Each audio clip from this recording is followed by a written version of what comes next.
warahmatullahi wabarakatuh. Alhamdulillahirrabbilalamin. Assalatu wassalamu ala asrafil anbiya wal mursalin wa ala alihi wa ashabihi ajma'in. Para mahasiswa saya yang berbahagia, kita melanjutkan materi pada pertemuan keempat. Yang dahulu kita sudah membahas tentang hukum dan masyarakat. Sedikit saya ulangi bahwa manusia itu adalah makhluk sosial.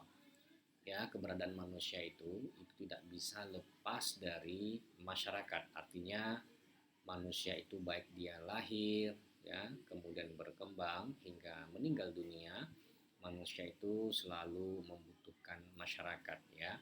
Maka ketika manusia itu hidup, mustahil dia untuk bisa hidup sendiri tanpa pertolongan orang lain. Nah, ketika manusia itu sebagai makhluk sosial, maka tidak menutup kemungkinan bahwa manusia itu akan mengalami benturan kepentingan dengan manusia lainnya. Nah, ketika manusia itu memiliki kepentingan yang berbeda, maka hadirnya kaidah atau norma itu bagaimana caranya memberikan patokan kepada manusia untuk hidup bermasyarakat. Perbuatan mana yang perlu dipandang untuk dilakukan atau perbuatan mana yang dipandang untuk tidak dilakukan. Nah, itulah guna kaidah dalam bermasyarakat. Nah, pada pertemuan yang keempat ini kita membahas tentang norma-norma bermasyarakat, ya. Norma-norma bermasyarakat. Saya akan membahas slide yang akan saya jelaskan kepada adinda semuanya. Kita membahas tentang norma-norma hukum masyarakat, ya. Nah, ada empat macam norma yang hidup dan berkembang dalam masyarakat. Ada 4, dan mungkin secara garis besarnya ini sudah pernah kita pahami macam-macam norma tersebut, ya. Saya mulai dari pengertian kaidah atau norma. Ya, kaidah norma itu adalah patokan-patokan atau pedoman-pedoman perihal tingkah laku dan perikelakuan yang diharapkan. Patokan-patokan atau pedoman-pedoman perihal tingkah laku dan perikelakuan yang diharapkan. Nah, dulu pada pembahasan pertama tentang definisi hukum, kita sudah mendengar pendapat dari para ahli klasik dan modern, ya, dan salah satunya persamaan dari pengertian itu adalah bahwa hukum itu adalah berisikan pedoman-pedoman atau petunjuk hidup, ya. Nah, pada intinya bahwa dalam norma itu ada dua yang diatur. Pertama adalah perintah, ya. Perintah itu merupakan keharusan bagi seseorang untuk berbuat sesuatu oleh karena akibat-akibatnya dipandang baik. Yang kedua, dalam norma itu juga berisikan larangan yang merupakan keharusan bagi seseorang untuk tidak berbuat sesuatu oleh karena akibat-akibatnya dipandang tidak baik. Nah, ini sebenarnya sama ketika kita bahas tentang definisi hukum, ya, bahwa di hukum itu bisa dia berisi perintah dan bisa dia berisi larangan. Nah, ada 4 macam kaidah atau norma. Pertama adalah norma agama atau kepercayaan. Norma agama itu bertujuan untuk mencapai kehidupan yang beriman, ya, ditujukan kepada atau ditujukan terhadap kewajiban manusia kepada Tuhan. Tentu bahwa norma agama ini berasal dari ajaran-ajaran kepercayaan agama. Oleh pengikutnya dianggap sebagai perintah dari Tuhan. Nah, ini kalau norma agama. Jadi bertujuan bagaimana menciptakan kehidupan manusia itu yang beriman, ya.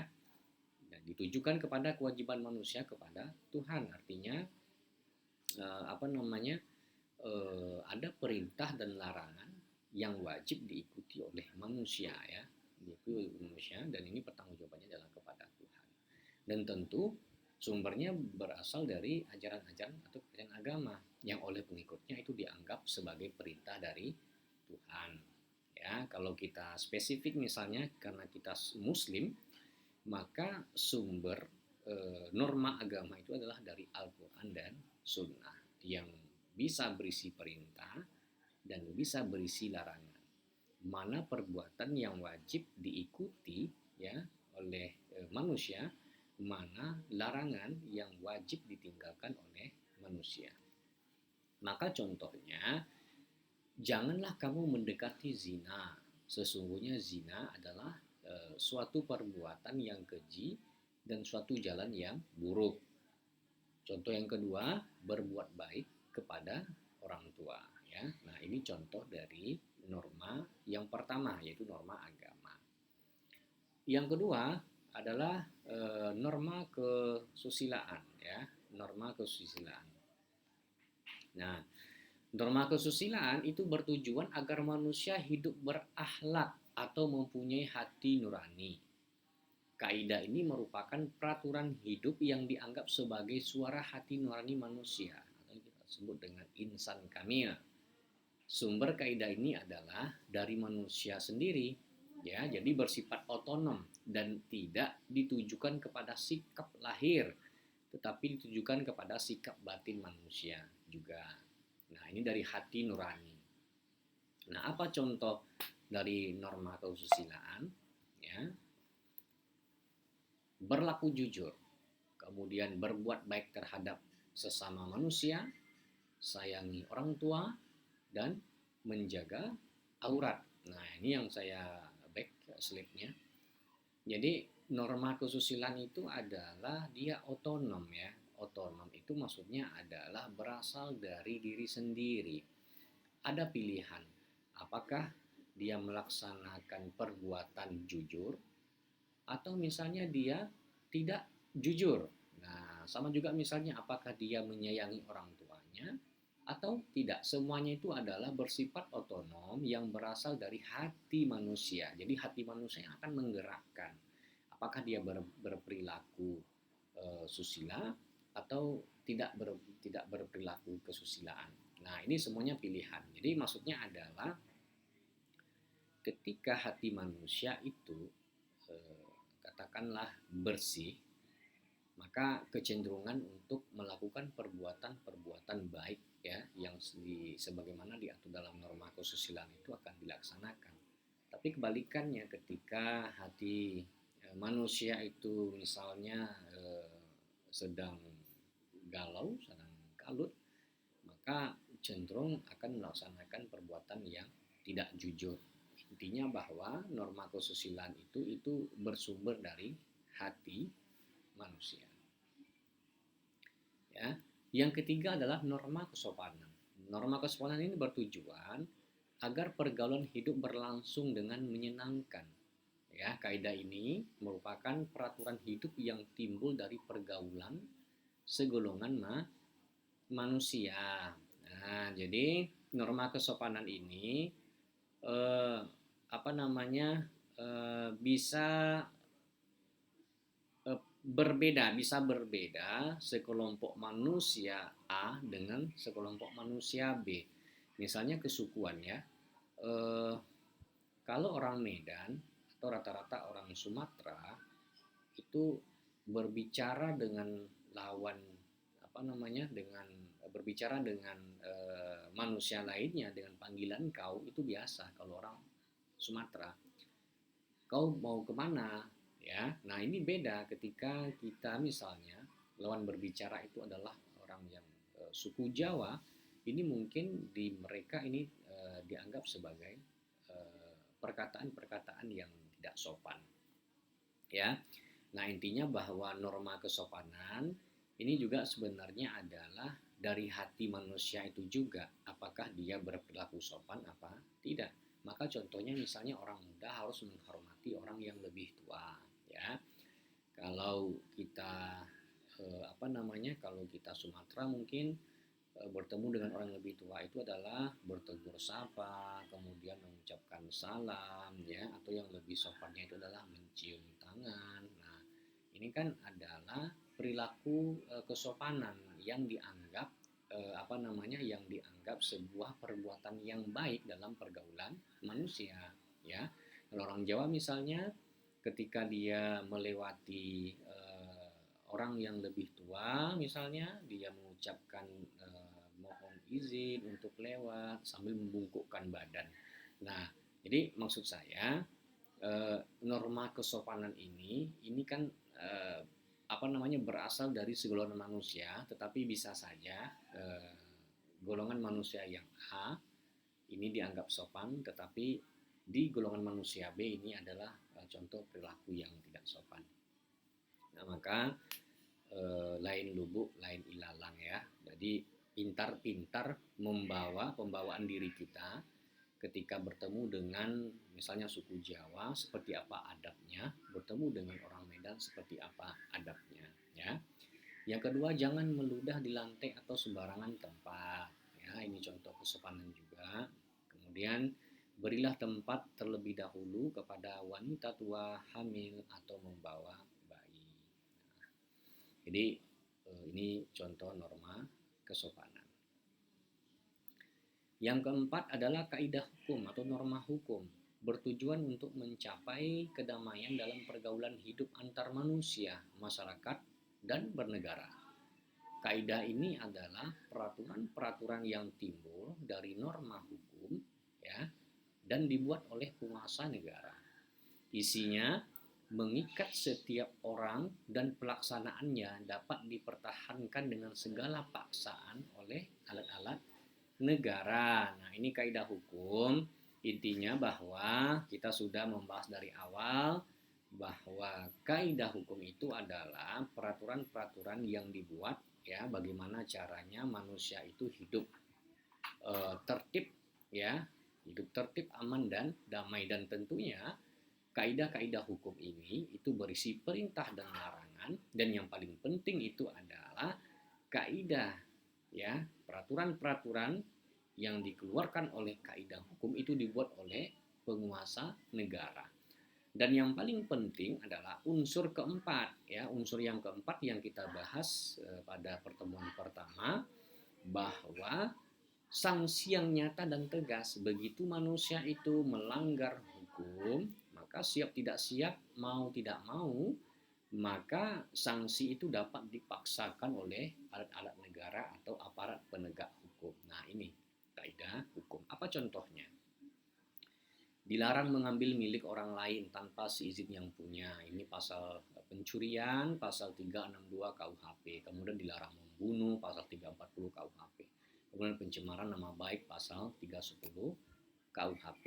Nah, ini contoh dari kaidah hukum, ya, yang sudah kita bahas. Adinda saya sekalian, ya, bahwa keempat norma ini yang saya jelaskan, saya tidak membicarakan mana yang lebih kuat, mana yang lebih lemah, ya.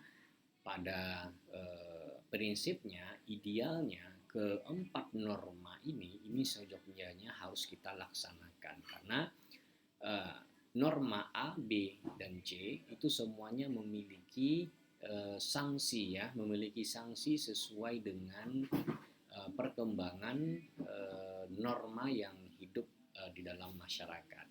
Norma agama misalnya, apakah mereka tidak punya sanksi? Punya, ya. Kita sebagai Muslim tentu percaya bahwa di dalam di dalam agama kita memandang bahwa ketika orang melaksanakan perintah yang diwajibkan oleh Allah, maka dia akan mendapat pahala. Nah, ketika seseorang itu melanggar, ya, melaksanakan apa yang dilarang oleh Allah, tentu ini ancamannya adalah hukuman, atau ancamannya adalah mendapat dosa. Nah, itu agama. Bagaimana dengan kesusilaan dan kesopanan? Semuanya memiliki sanksi, ya. Kesopanan dan kesusilaan itu memiliki sanksi, ya, yang kita kenal dengan sanksi moral, ya. Sanksi moral misalnya mendapat cemoohan dari masyarakat, kemudian mereka mereka dihujat, atau misalnya mereka dijauhin ya, atau bahkan yang paling berat itu adalah sanksinya adalah diusir. Semuanya itu adalah sanksi, tapi Anda perlu ingat bahwa eh, agama, kemudian kesopanan, kesusilaan itu semuanya berasal dari hati manusia. Ketika mereka beranggapan bahwa eh, sanksi kesopanan itu hanya mendapat cemoohan atau dikatain, ketika mereka sudah kebal hatinya untuk mendapatkan cemoohan itu, maka kecenderungan untuk melaksanakan perbuatan-perbuatan yang dilarang oleh kesopanan dan kesusilaan itu akan dilaksanakan. Nah, beda dengan hukum. Ya, beda dengan hukum. Kalau hukum itu Anda mau tidak mau, siap tidak siap, Anda harus mau untuk dilakukan tindakan keamanan ya, tindakan keamanan, apakah itu denda ataupun hukum penjara dari negara. Nah, terakhir saya bedakan antara norma hukum dengan norma sosial. Ya, pertama bahwa kaidah hukum itu bertujuan untuk menciptakan tata tertib masyarakat dan melindungi manusia beserta kepentingannya. Sedangkan kaidah agama dan kesusilaan bertujuan untuk memperbaiki pribadi agar menjadi manusia yang ideal. Yang kedua, kaidah hukum mengatur tingkah laku manusia dan diberi sanksi bagi setiap pelanggarannya. Sedangkan kaidah agama dan kesusilaan mengatur sikap batin manusia sebagai pribadi ya. Yang ketiga, kaidah hukum menghendaki tingkah laku manusia. Ya, sebentar. Nah, ini kaidah hukum menghendaki tingkah laku manusia sesuai dengan aturan. Sedangkan kaidah agama dan kaidah kesusilaan menghendaki setiap batin pribadi itu baik. Yang keempat, kaidah hukum dan kaidah agama sumber sanksinya berasal dari luar dan dipaksakan oleh kekuasaan dari luar diri manusia. Sedangkan kaidah kesusilaan sanksinya berasal dan dipaksakan oleh suara hati masing-masing pelanggarannya atau yang kita jelaskan tadi. Ya. Nah, pertanyaan saya satu saja. Dari keempat norma yang kita bahas ini, memang kecenderungannya adalah kaidah hukum itu lebih ditaati orang ketimbang kaidah-kaidah lainnya. Saya contohkan misalnya mahasiswi UIN, ya mahasiswi UIN itu wajib ya memakai jilbab, diwajibkan memakai jilbab, apalagi misalnya dalam lingkungan UIN, ya. Nah, dalam agama sebenarnya diatur juga. Dalam agama diatur juga seorang wanita muslim itu wajib dia menutup aurat ya, yang nampak itu hanya muka dan telapak tangan. Nah, ini kan dua kaidah yang kita bicarakan. Pertama kaidah agama, yang kedua adalah kaidah hukum. Nah, dari mana saya mengatakan bahwa kecenderungan orang lebih mematuhi kaidah hukum dengan kaidah agama yang saya contohkan tadi itu? Pertanyaan satu saja, apakah istiqomah Anda sebagai seorang muslimah ketika Anda di luar tetap menggunakan jilbab, ya, atau misalnya hanya di dalam lingkungan UIN saja, atau karena sekarang kelas kita adalah kelas dalam jaringan atau kita kenal dengan daring, misalnya Anda berjilbab hanya ketika di dalam daring saja mengikuti perkuliahan dengan dosen. Nah, apakah Anda setelah kuliah melalui daring itu Anda tetap istiqomah memakai jilbab keluar? Nah, silakan Anda jawab sendiri. Nah, begitulah bahwa kaidah hukum dengan kaidah-kaidah lainnya, orang lebih cenderung melaksanakan kaidah hukum ketimbang norma-norma lainnya. Kenapa? Jawabannya cuma satu, bahwa dalam hukum ketika orang melanggar ketentuan-ketentuan yang sudah diatur oleh penguasa, ya, dalam hal ini dikeluarkan peraturan-peraturan, apakah itu perintah ataupun larangan, dilanggar, maka saat itu juga Anda akan dikenakan sanksi yang nyata dan tegas.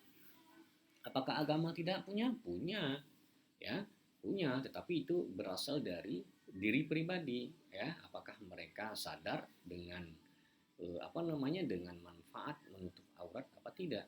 Apakah dia percaya dengan dosa dan pahala? Apakah dia percaya dengan surga dan neraka ya? Semua orang biasanya percaya. Nah, cuman karena hati tadi yang menuntunnya untuk berperilaku, apakah dia menjalankan apa yang diperintahkan Allah atau meninggalkan apa yang diperintahkan Allah, itu semuanya adalah pilihan dari diri pribadi yang kita kenal dengan otonom. Nah, itu maksudnya. Nah, jadi adinda saya semuanya, ini yang kita bahas tentang kaidah-kaidah hukum ya, bermasyarakat ya, atau norma-norma hukum bermasyarakat ya. Ada 4 norma yang kita pahami. Pertama, norma agama, yang kedua adalah norma kesusilaan, yang ketiga adalah norma kesopanan, dan yang keempat adalah norma atau kaidah hukum ya. Jadi demikian perkuliahan kita tentang norma-norma hukum masyarakat. Silakan nanti Anda dalami makna-makna yang saya sampaikan pada perkuliahan ini. Mohon maaf kalau ada kalau ada perkataan atau sikap yang kurang berkenan. Saya akhiri. Billahi taufiq wal hidayah. Assalamualaikum warahmatullahi wabarakatuh.